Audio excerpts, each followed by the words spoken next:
go.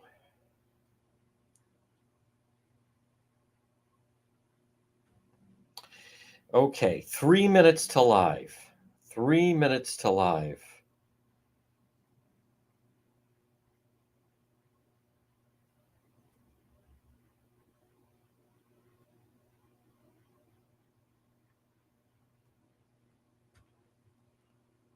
Okay. Of course he did. All right, just making sure. Not a problem.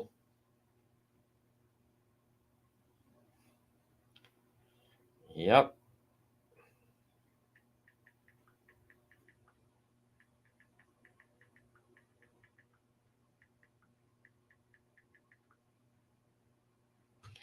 All right. Good afternoon, everybody. Boy, this situation. There's Lynn Miller. Lynn, you're going to like this.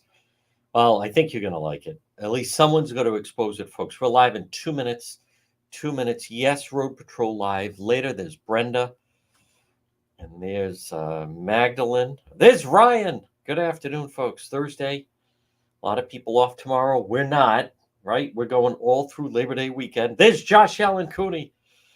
The straw that stirs the drink, the chosen one. Yes, folks, we're live in just 2 minutes.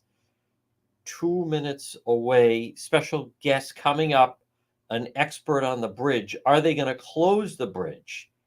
Are they going to close the Washington Bridge? Well, we're going to find out. Very, very possible.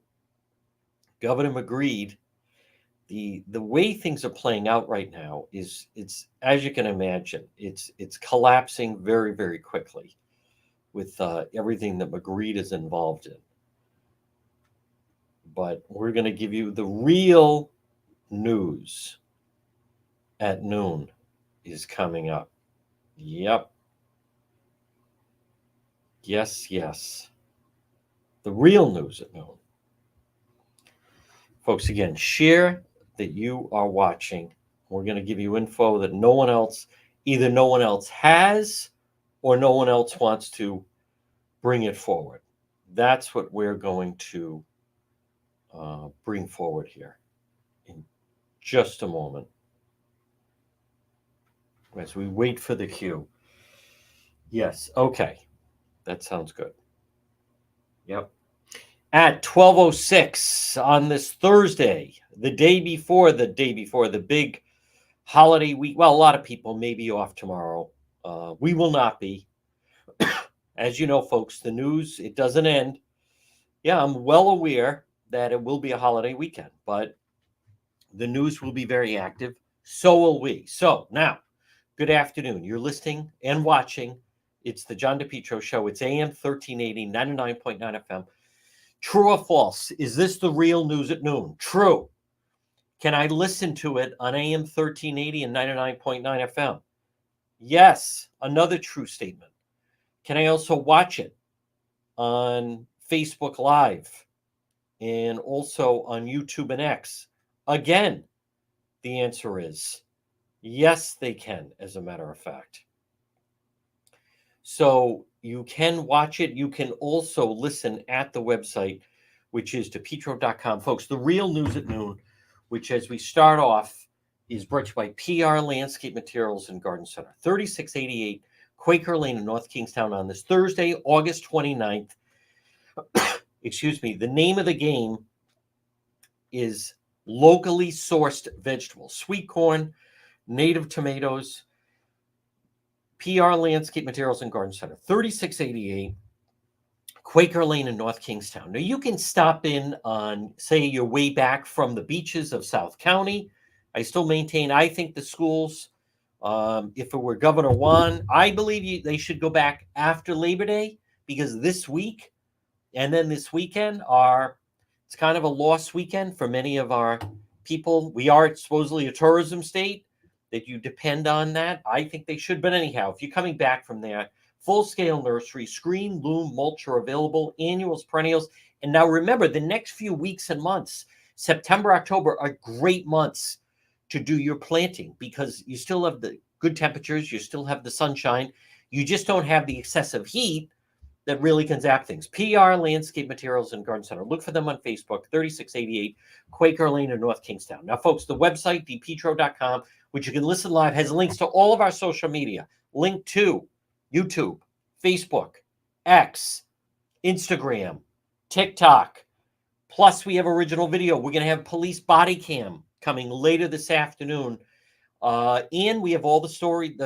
We had more on the Ferrari chase and everything than anyone else, folks. They're waiting for you. Well, I don't know. I'm going to say log on to the website, depetro.com, brought to you by the Cowesett Inn, 226 Cowesett Avenue, West Warwick.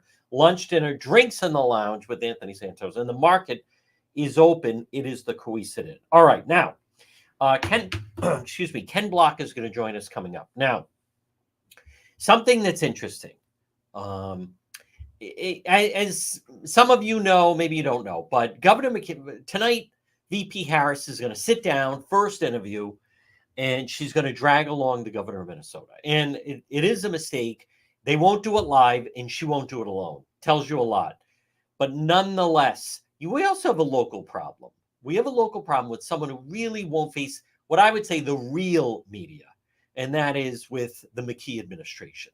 Will they go on Channel 12 at Community Focus, where then it's like, okay, we only have 4 minutes here? Yeah, they'll he'll do that. Nothing against Kim Kalunian, but he won't sit down with newsmakers. Governor McKee, he won't go sit down with the Boston Globe. He won't sit down with the Providence Journal. He picks his places. Where is his home? His home is my former station down the dial, which is still controlled by Pork Boy. And he has a hold over the station. The station, it is ridiculous what is going on there. They're running cover for McKee and the DOT. This is insanity what is going on, as Ken Block will tell you. But I want to play. Someone I want to give credit to is Dan Janik of NBC 10. So Connect to the Capitol started with Gina Raimondo, where Channel 10, Dan Janik's in the studio. We're going to connect to the Capitol. Who knows? Maybe it even, I don't know if Governor Kachiri did it. Maybe he did. Maybe Link Chafee did. I don't remember when they connected to the Capitol. McKee always had problems. He was always playing with his IBF. He's always trying to go, what's that, Dan? There was delay. He just has never mastered it. So then they said, well, we're going to bring him in studio, which makes no sense because it's supposed to be connected to the Capitol. And then he's sitting there. And keep in mind, Governor McGreed is always like, hey, that's why he loved the nickname down the dial. Oh, it's the Candy Man. He's buying them off of T-shirts. As I've told you, they put a chunk of money to advertise about the commuters of the Washington Bridge, but it was really to buy the silence of the station. And we know, listen, Pork Boy, a McKee campaign worker, is running that place. I don't care what anyone says. It's very obvious. He runs the joint. Trust me.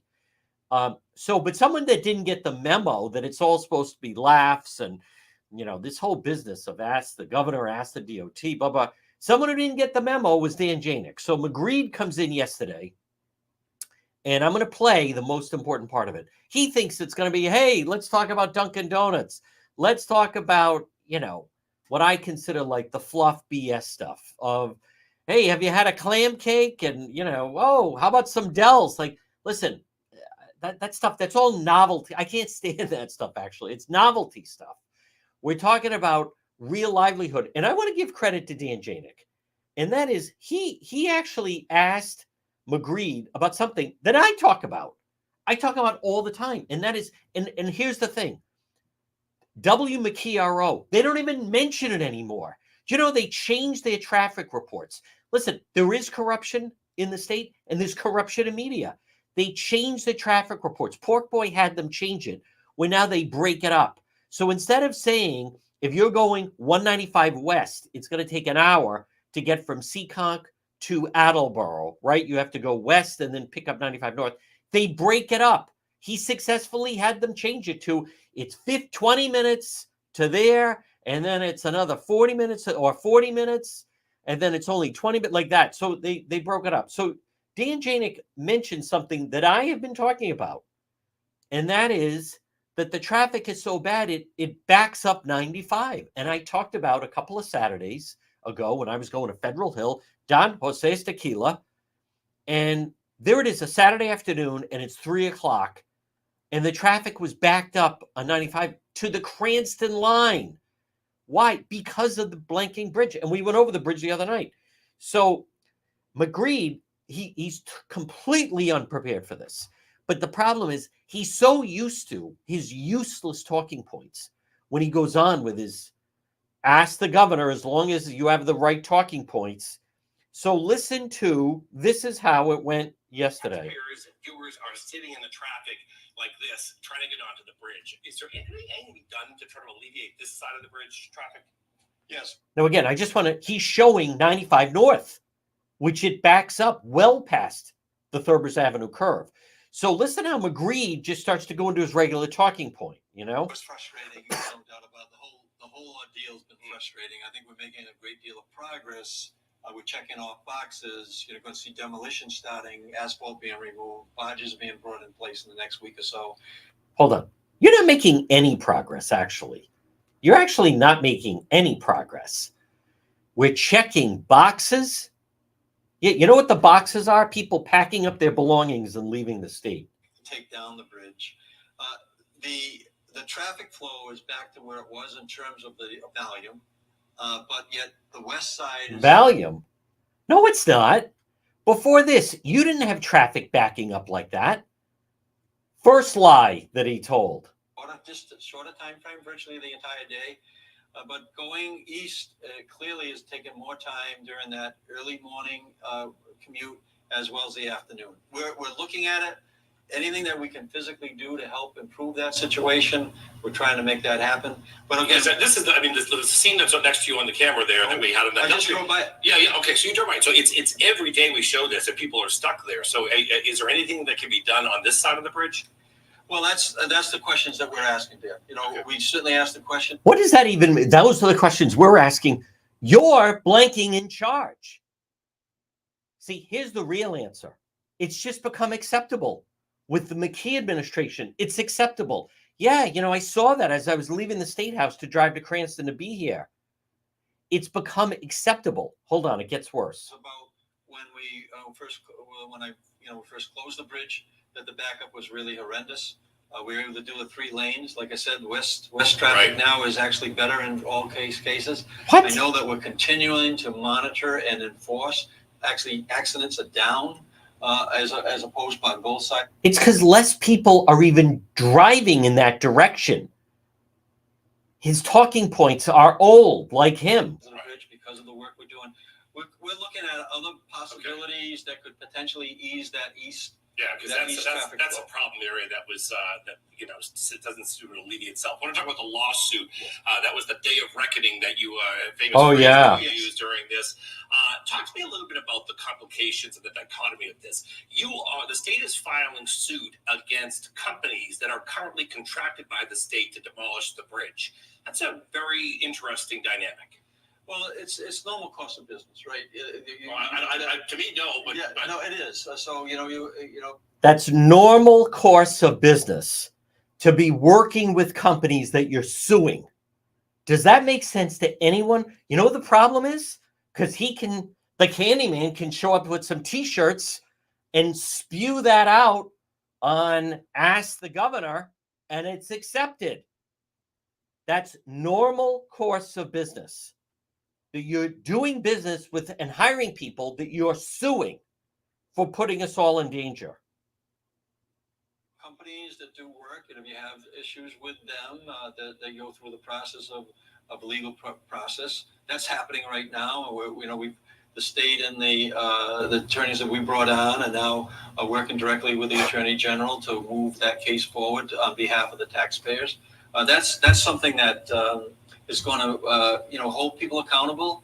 What? December 11th, when this was kind of put on my desk to a large degree, we're doing everything we can to recover, put the fine. Here's the real story, and Ken Block's going to tell you, folks. And by the way, good afternoon. Again, it's the John DePietro Show, the real news at noon. Here's the real story: is they have not inspected the bridge. Why? And this is all obvious. Why should we expect the people that put us in the position? No one's being held accountable. No one's been suspended. No one's been terminated. No one's lost their job. But now this is something a lot of people have asked. We're putting an awful lot just on one side, and it wasn't built to withstand that. And they're not even inspecting that side. So you know what's happening now is there are cracks on the side that people have to drive over. I mean, all of the weight, it's not rockets, all the weight's now on one. It was never designed to be able to handle the type of traffic that it's handling right now. So now I am hearing that one of the reasons they haven't inspected it is because they're afraid that they would have to close it if they inspect it. Does that make sense to anyone? I've also heard McKee is like, let's get past Labor Day because of the Cape Cod traffic. We have to get past Labor Day before we're potentially going to close the bridge. Folks, here's the thing. They don't have a plan. Maryland is moving light speeds ahead of us. There is no plan. But what they're not disclosing is the part of the bridge that everyone's driving over, and I was in East Providence just 2 nights ago, that you're starting to see the wear and tear and the cracks on the bridge. This portion of our program, folks, is brought to you by AJ Home Improvement. Call them today. Frame to finish basements, acoustical ceilings, new homes, additions, commercial rehabs, painting, remodeling. They do it all. Call them for a free quote, 401-323-9252. 401-323-9252. AJ Home Improvement. So if you're thinking of improving your home or business, or you have an unfinished basement, or maybe you have an unfinished garage, AJ Home Improvement. Call them for a free quote, 401-323-9252. Now, folks, someone that we've had on the program, and I want to give him credit because what you just heard right there, I mean, that is frightening what we just heard from McKee with this whole business of, well, that's business as usual. There's no day of reckoning. No one's being held accountable. I want to repeat, no one has been suspended. No one's been terminated. Now, I am hearing one of the reasons why they're trying to once again withhold information, and they're trying to get past Labor Day because they feel what's really going on is the situation with the extra traffic because of all the traffic to the Cape.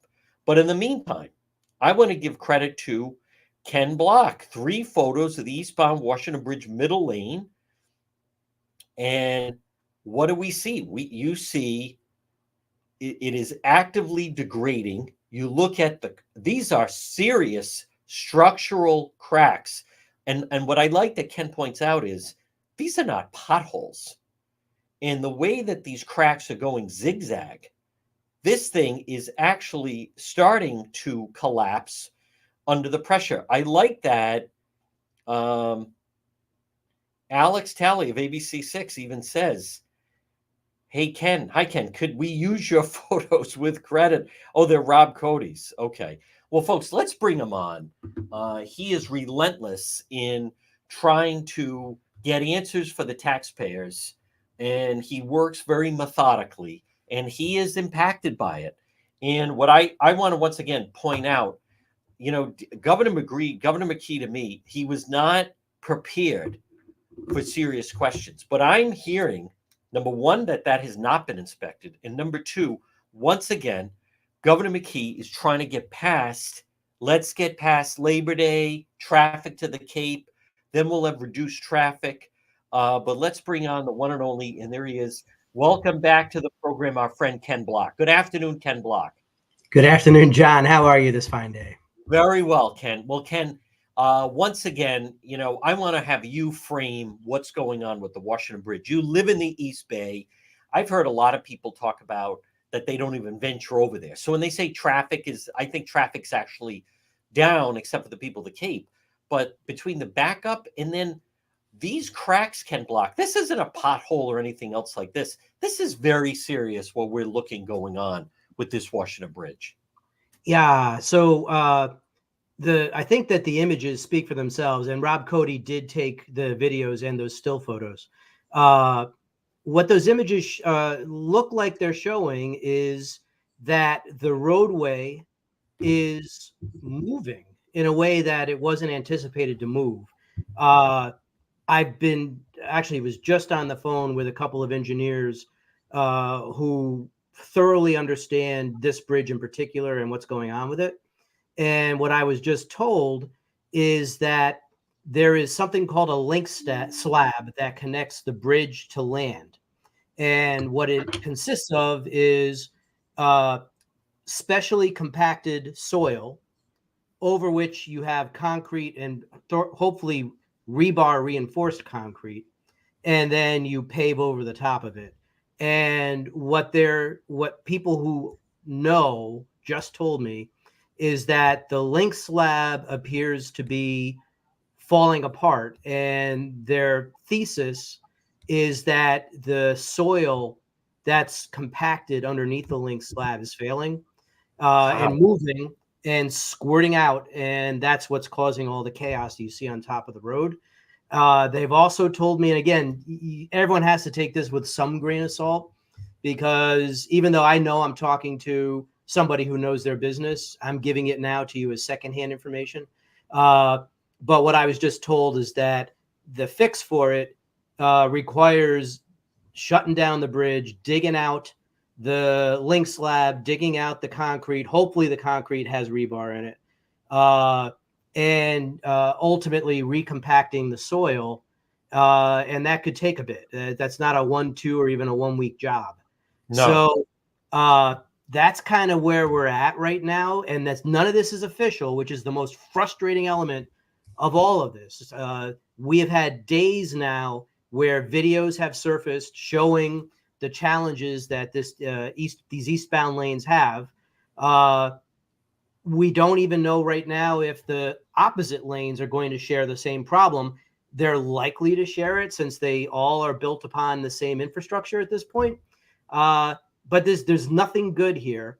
The other really interesting thing that some of these engineers told me today is that none of them or none of their companies are likely to engage in inspecting the eastbound span of the Washington Bridge, because every one of them is being sued for the failure of the westbound bridge. Right. So the state has really created a tight knot of a problem for itself. And I've also been told, and I don't, this is also very much secondhand, but I've been told by people who know that the DOT doesn't have anybody in their bridge division at this point who's got the education, skills, and professional credentials to inspect the bridge. They're wholly reliant upon other companies to do it. And all of the local companies who do that are currently being sued. Folks, again, our guest is Ken Block. And Ken, there's a lot to unpack there. You're echoing and you're actually confirming what I have heard. And this is now, it's starting to build of various people that are starting to talk, saying the only way, see, they have completely avoided a complete shutdown since December and everything moving around. But what I'm hearing is, whether they like it or not, and I've heard Governor McKee saying, let's get past Labor Day because of all the traffic to the Cape. But what needs to be done, and I don't know how long it would take, but they actually need a full shutdown of the bridge in order to make some repairs, or you say adjust the way to solidify both the soil and the bridge itself. That's what I was just told by people who definitely know. Yep. Wow. Now, Ken Block, what do you also make of? I mean, the strategy seems to be evolving from Governor McKee, proclaiming a day of reckoning, and then it just becomes expensive litigation. But still, number one, we're really not getting answers, and number two, it's if his idea of reckoning is just expensive litigation. Yeah, there's no way the bridge is in the condition that it's in. I shut down. The westbound lanes are closed because it was ready to fall down. The bridge doesn't get that way without massive malfunction inside the DOT. Yep. There's just no way. Had the DOT is the buck stops with them the same way that the buck stops with McKee, right? McKee owns the dysfunction at the DOT. And the DOT is supposed to protect us from their vendors. They're supposed to accept the work and keep an eye on it. Yep. So that we got where we got to and the DOT was taken by surprise with this, that the bridge had to be shut down, that they didn't properly oversee the projects, that they don't have individuals with the right skills and the right positions at the DOT to oversee what's happening from an engineering perspective, right? I mean, they have their managers are not engineers. In fact, they're not even close to engineers. Yep. So, you know, there's a lot of dysfunction that's there. I hear there's a lot of CYA going on at the DOT. And honestly, from with McKee saying that we just want to get past Labor Day, and you can see the clear deterioration of the eastbound lanes right now. The DOT already played games with our collective safety once by failing to anticipate the failure of the westbound lanes. We can see clear indications that something's going wrong now in the eastbound lanes. They should take action immediately. In fact, it's almost too late now because most of the schools are back in session, and come Monday, they will all be back in session. Yes. The traffic isn't going to ease off because of the Cape. Traffic will be even heavier now because everything is back to full commuter swing with all of the Providence schools back in, the colleges back in. There's a lot of extra traffic that's going to be coming and going over the bridge. And, you know, my wife goes over it every day. I have to go over it with regularity. I don't even want to. I hear that a lot of engineers who understand bridges won't even go over the Washington Bridge at this point. Wow. Yeah. Folks, again, our guest is Ken Block. And Ken, I'm just curious, you're engineers. Now, I've also heard from people. So, you know, Governor McKee's excited and we're going to do a full demo. But when you do something like that, it's been described to me as there's certain elements of this that when you're taking down a structure, it can have tremendous impact on and ripple effects in the ground in the area. It's not as if it's like a quiet, you know, deconstruction. So my point is, what I'm hearing is there is a vulnerability and an unknown with what effect, when you are talking about demolition of one side, of what ripple effects can have in the entire area. So the biggest concern that I would have as somebody who understands a lot of engineering issues, I'm not an engineer though, I would be worried that the compacted ground that supports the link slab, that compacted ground is very close to what I imagine is also compacted ground for the westbound span. Right. So if you start changing the weighting on top of that compacted soil and cement and hopefully rebar, yeah, you're right. They should make sure they understand what impact, if any, it would have. The eastbound span is a little bit destabilized right now. Yes. And I think they have to make sure that that's completely stable, and whatever the malfunction is understood and will get remediated. It's those cracks, they're running along the same path that traffic travels. Yes. And I've been told by everybody I talk to who knows that cracks like that are particularly worrisome.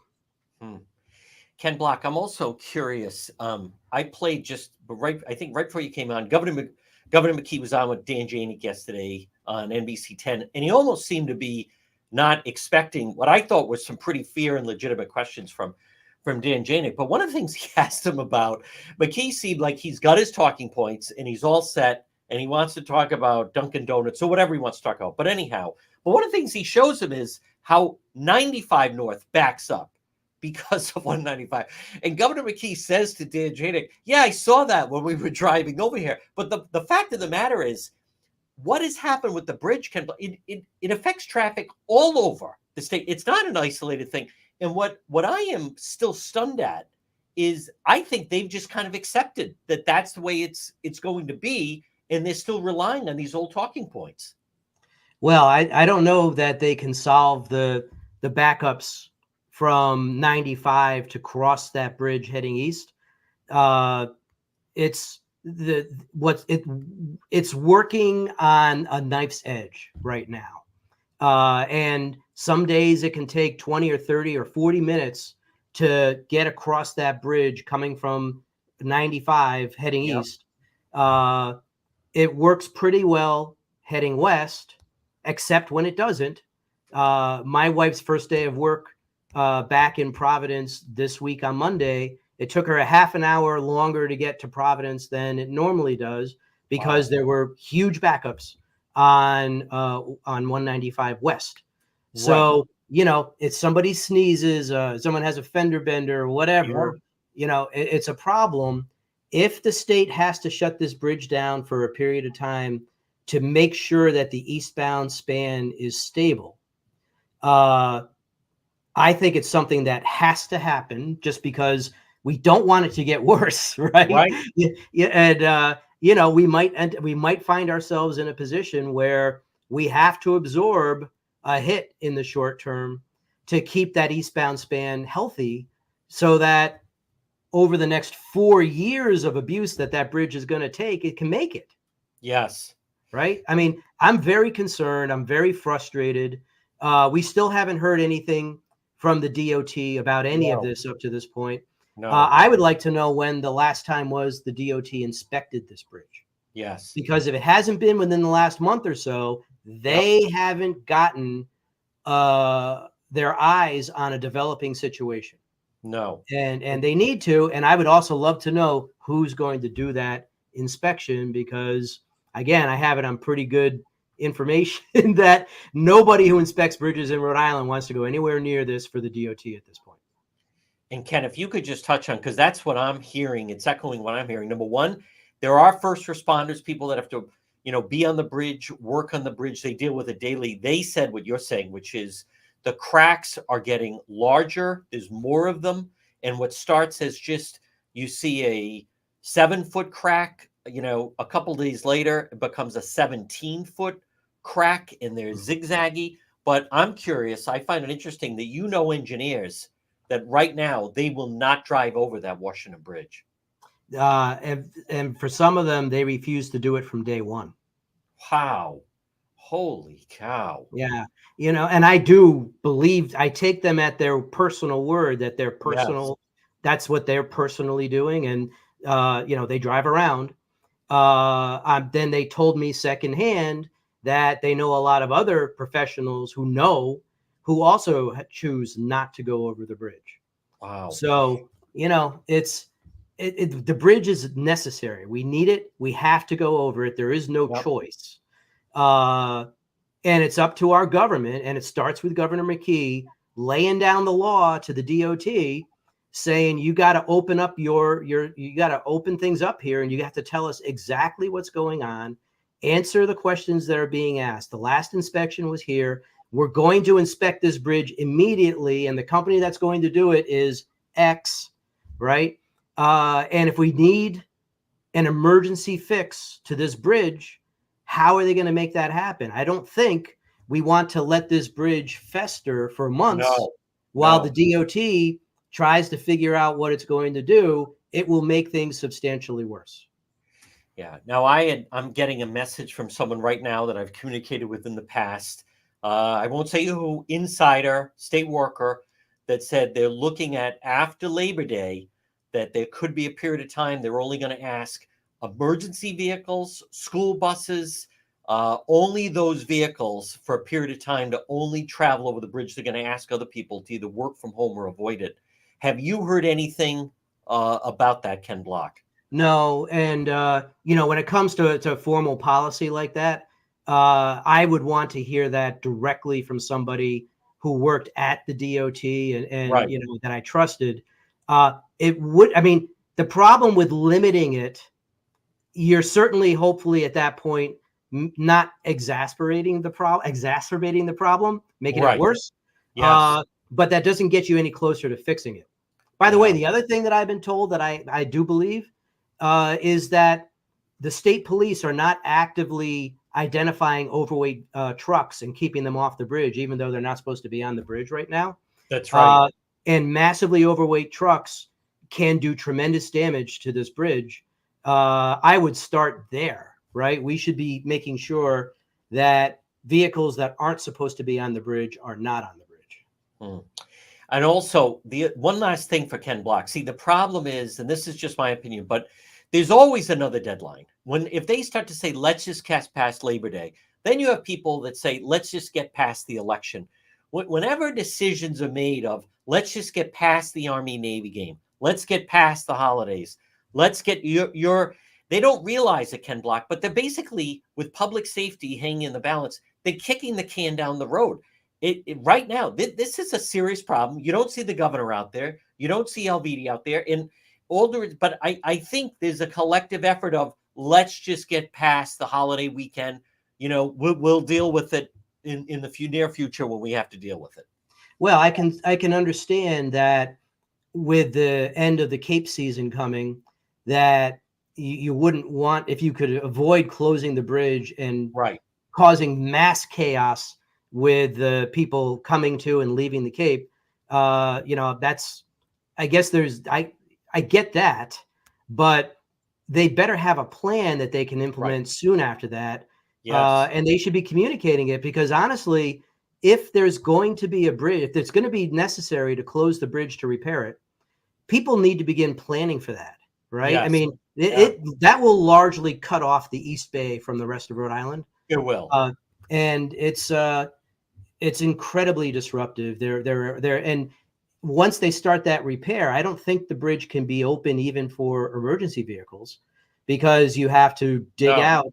You have to dig out that whole part of the bridge that connects the bridge to land and replace it. You'd always need a crane to lift up the emergency vehicle and drop it onto the bridge away from where the problem area is, so it could keep going. So it's so frustrating, John. The way our government has handled this thing from day one has been an absolute abomination, utterly wrong.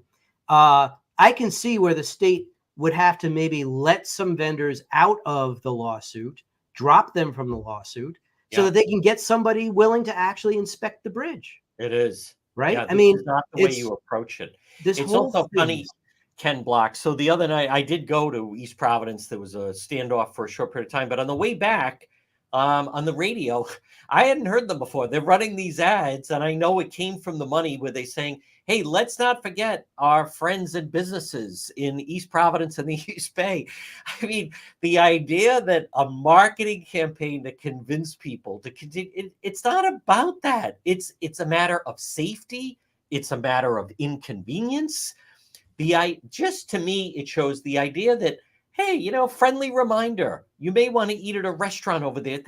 It's not a marketing problem. It's a public safety problem that we're dealing with. I'll give you the last word on this. Yeah. I mean, look, there's a lot of people who live on the East Bay who work not only in Providence, but in Warwick and Cranston and Smithfield, for those who work at Fidelity and other places, who go to Boston. Well, of course, Boston, there's another way to get there. Right. Need to get to the train station, need to get to the airport. If this vital bridge has to be closed for any duration of time, the disruption will be monumental. And the only way that disruption would be acceptable at all is if we have to do it right now to stop a problem that's bad from getting worse and to keep this thing stable for the next 4 years. So, we may have to end up sucking this up, but this is yet another massive black eye for the Rhode Island DOT and for Governor McKee, who I don't know that and I think I've said this to you before, but it bears saying again. The governor is making former Governor Chafee look downright competent. I agree with you, and I didn't think that was possible. That someone it's really awful. McKee's messaging, his ability to answer questions in an open forum and at a press conference type thing. He's given terrible answers. He doesn't have a lot of answers, and he's not governing. He should be helping all of us who live here on the East Bay understand this problem, and he should be pushing to get it fixed as fast as possible. He hasn't taken that action. He's decided to go with the lawsuit. And I think we're going to learn more fully as time goes on that lawsuit is substantially getting in the way of maintaining these bridges in their current state. Folks, he is Ken Block. Ken, excellent job. Great to talk to you. Great to see you. Keep up the good work, and we will talk to you again. Great, John. Thank you. All right, folks, there it is. Ken Block joining us on this Thursday. And I know that's not good news Folks, and as you know, right now at 12:43, I'm not saying that I don't want this to happen. Ken is echoing what I am hearing from various people. And once again, I don't want to be a broken record here, but you're not seeing leadership. Governor McKee is still going through the motions of day of reckoning, and I run on Duncan, and I don't even know what that means. And we're going to hold people accountable. We're checking boxes, and this is potentially a catastrophe. Is there anyone? I think what Ken Block just said. He knows engineers who will not drive over that bridge, and I don't say that mildly. But I think there has been a concerted effort from certain members of the media, one radio station in particular, and part of a TV station, where they go along to get along. And again, I did hear the radio commercial. Let's not forget our friends in the East Bay. Shop there, go out to eat there, blah blah blah. Folks, that's a payoff. That's graft. I did hear that on WMKRO. I did hear it. They got paid off. So downplay it. No one's going to tell me differently. If they had any element of non-corruption integrity, they would have said, we're not taking that money. We're going to tell people what's really going on. And on top of that, we're going to have traffic reports that reflect that. And we're also not going to have a McKee surrogate on the air 3 hours a day trying to talk about everything other than that. Folks, this portion of our program, if you're having a problem with your feet, you want to contact Greenville Foot and Ankle Specialists, located Smithfield Medical Center, Route 5 in Smithfield. They're terrific. We're talking about 3 board-certified podiatrists. They're available. They take all health insurance. If you're having foot pain, is not normal. It's also not God's will, and it's not your cross to bear. Call them today, 401-949-3220. 401-949-3220. Greenville Foot and Ankle Specialists. Whether it is skin conditions, bunions, hammer toe, fractures, sprains, plantar fasciitis, Greenville Foot and Ankle Specialist, digital x-ray. If you're listening right now and either you or a family member, someone you know or care about is having foot pain, go with real doctors. 401-949-3220 for Greenville Foot and Ankle Specialists. Well, folks, good afternoon. And I want to, I also want to remind you, I don't know if people caught this. There was a man in New Hampshire that just died from EEE. These mosquito virus, it's very serious. I mean, the Boston Globe's paying attention to it. I don't know if our local television stations have done anything on it, but this guy was a healthy 41-year-old guy who essentially died from a mosquito bite, but it was because it had the West Nile virus. And the reason I mention that, there's still a long way to go as far as September. There's still mosquitoes out. Listen, I want to help you. Contact Mosquito Joe. You know where I really notice the difference is? So Mosquito Joe of Rhode Island, they treated our property, my home, my yard. So I don't deal with any mosquitoes. But many times when I'm out on road patrol, suddenly I'm getting eaten alive. I forgot, oh yeah, that's right, I have to put something on. Folks, Mosquito Joe of Rhode Island, I share their Facebook page. They're excellent.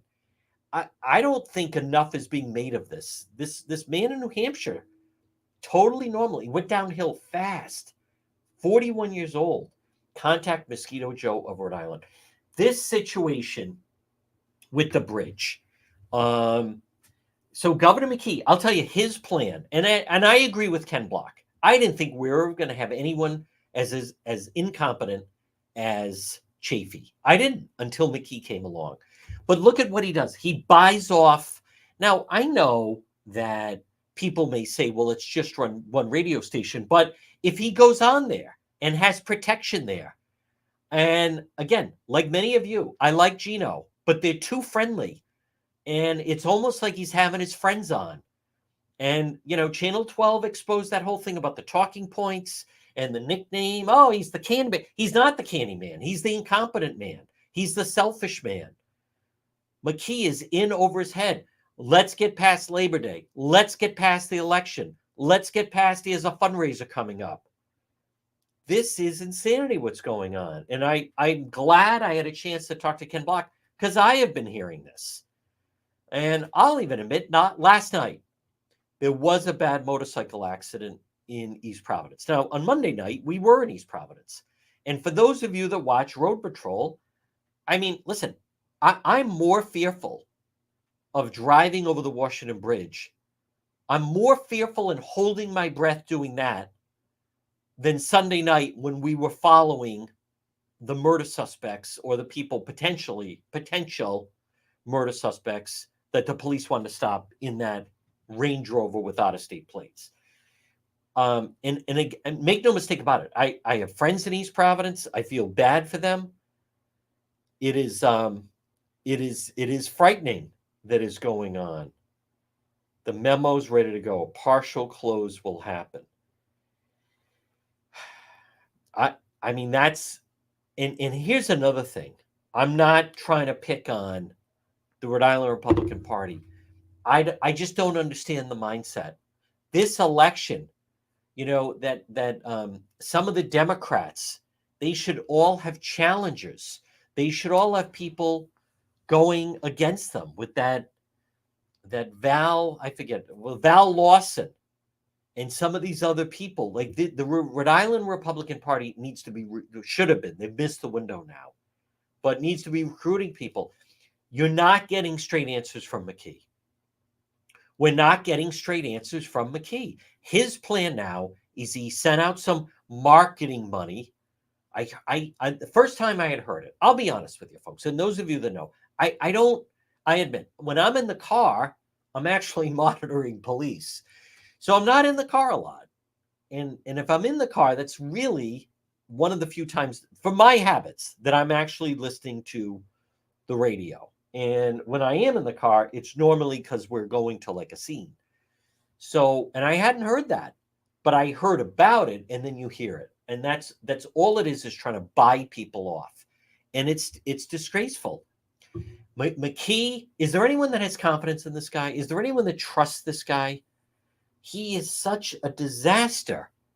It is a disaster is what it is. And you could have a collapse. You could have loss of life.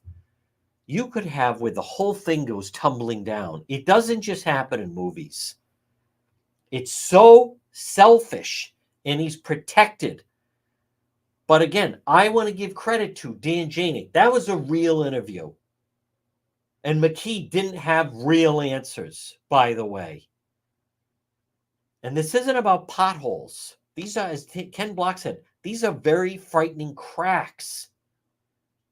What McKee is not telling you, and I can already, ready, let's script it. He's going to go on WMcKeeRO, and the Candyman is going to say, we're going to have to close the Washington Bridge for a while. Full closure.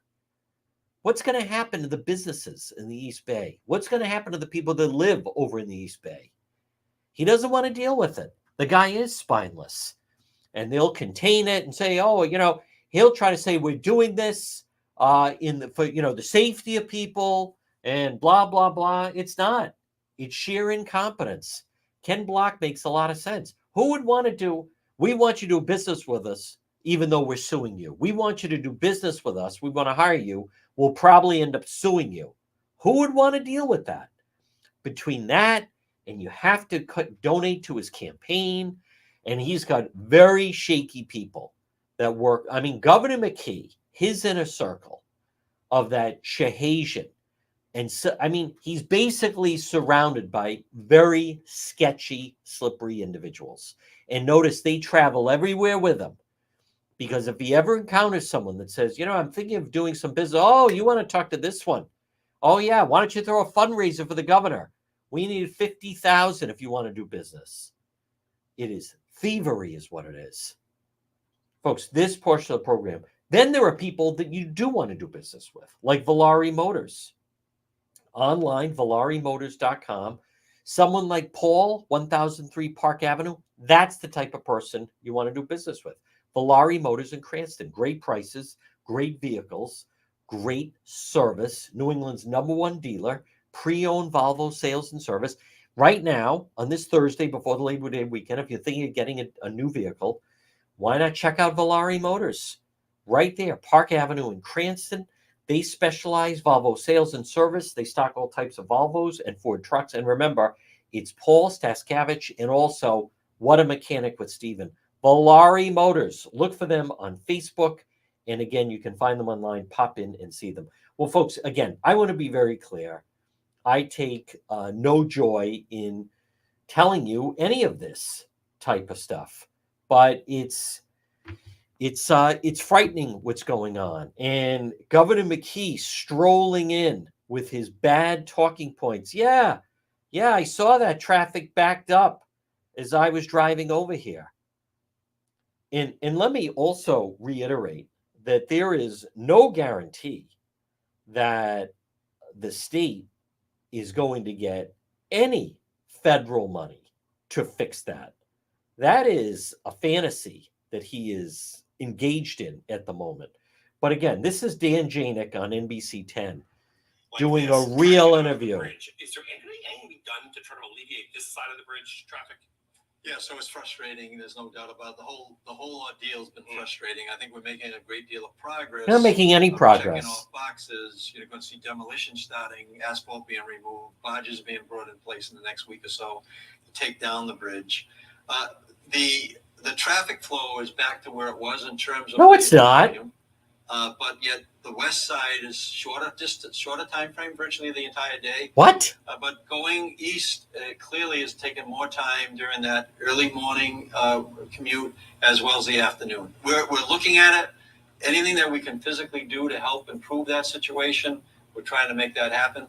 But again, this is the scene that's up next to you on the camera there that we had on that. I just drove by it. Yeah. Okay, so you drove by it. So it's every day we show this and people are stuck there. So is there anything that can be done on this side of the bridge? Well, that's the questions that we're asking there. Okay. We certainly asked the questions about For how long? When I first closed the bridge, that the backup was really horrendous. We were able to do the 3 lanes. Like I said, west traffic now is actually better in all cases. I know that we're continuing to monitor and enforce.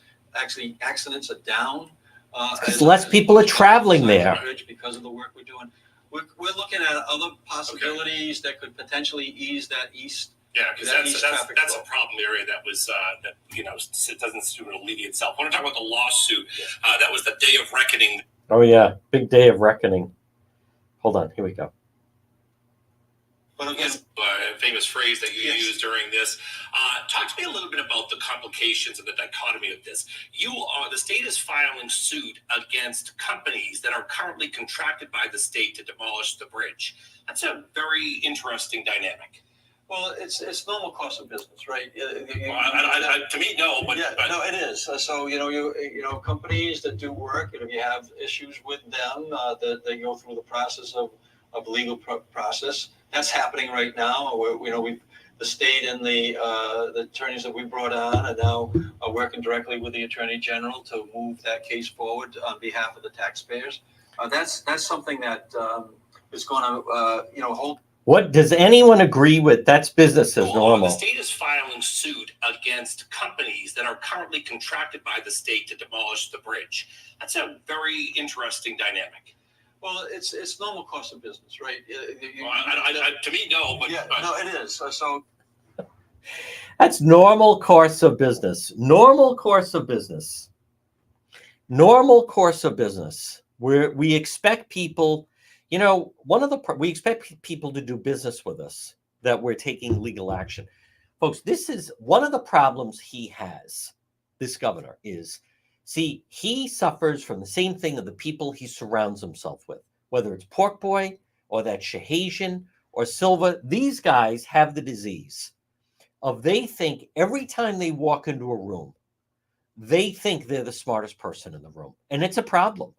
Because it's not only McKee, he surrounds himself with people like this. They always think they're the smartest in the room. Oh, yeah, that's normal course of business. There's nothing normal about that, Governor McGreed. Folks, this portion of the program brought to you by Dreammaker. If you're thinking of a new bathroom or kitchen, contact Dreammaker today at 401-433-7272. 401-433-7272. Dreammaker. Dream Maker. Now, they're located right on Greenwich Avenue in Warwick, right near Crown Plaza. I did a live stream with them. You want to deal with Dennis and Christina. If you're thinking of redoing your kitchen or bath, Dream Maker, one-stop shop. They take you from concept to completion. And remember, with them, it's respect, integrity, customer focus. They're knowledgeable. Let me be very clear. Dennis and Christina at Dream Maker, located right on Greenwich Avenue, Warwick. They are the type of business. They are the type of people in business that you want to do business with. I want to repeat that. They are the type of people that you want to do business with. That's why I so proudly talk about them. Dream Maker, transition from dreams to reality with Dream Maker. And again, you can call them. They have that beautiful state-of-the-art showroom, 401-433-7272 for Dream Maker. Well, folks, it's 12:59. Now, coming up next hour on the radio show, Dan McGowan of the Boston Globe. He's going to talk about the Providence schools. He's going to talk about Speaker Sakachi. He's also going to talk about other various things. And then tonight, of course, is the big interview, CNN, with VP Harris and her running mate, Tim Walz, the governor of Minnesota. Now, we're going to break for the 1 o'clock news. Yes, Road Patrol Live is later. Right now, let's get you up to speed on all the news of the day. And then we're back on the other side, radio only, for another hour to go of the John DePietro Show.